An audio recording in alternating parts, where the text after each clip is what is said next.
8 congressman kakasuhan. At ito po mga kababayan ang report ng ating mahal na Pangulo.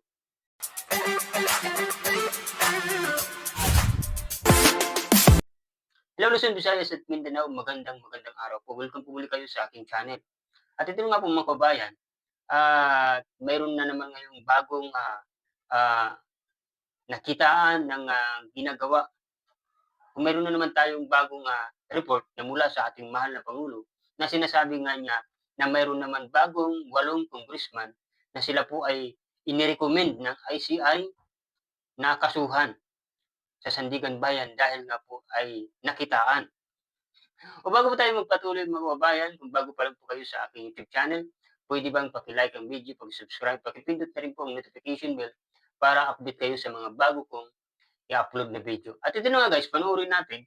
Meron din pong development, yung ICI at saka ang DPWH, magsusumite po ng ebidensya sa ombudsman and magrekomenda sila ng kaso ng plunder, anti-graft, bribery, conflict of interest sa 8 congressman na may-ari ng mga construction company na may proyekto sa DPWH. So ngayon guys, asahan po natin na talagang at subaybayan yung mga report na mula sa Malacanang o mula sa ating Pangulong Marcos na talagang siya po ang sumisiyasat dito, siya po ang humihingi ng mga kung ano na ang nangyari, detalye, kung sino ba ang mga kakasuhan.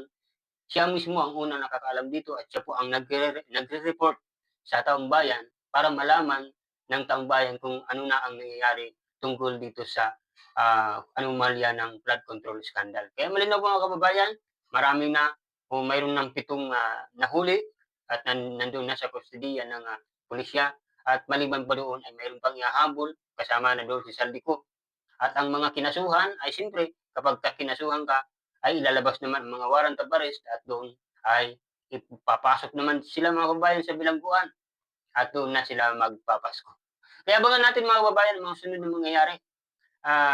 Palagi tayong tumutok sa mga balita lalo na sa social media.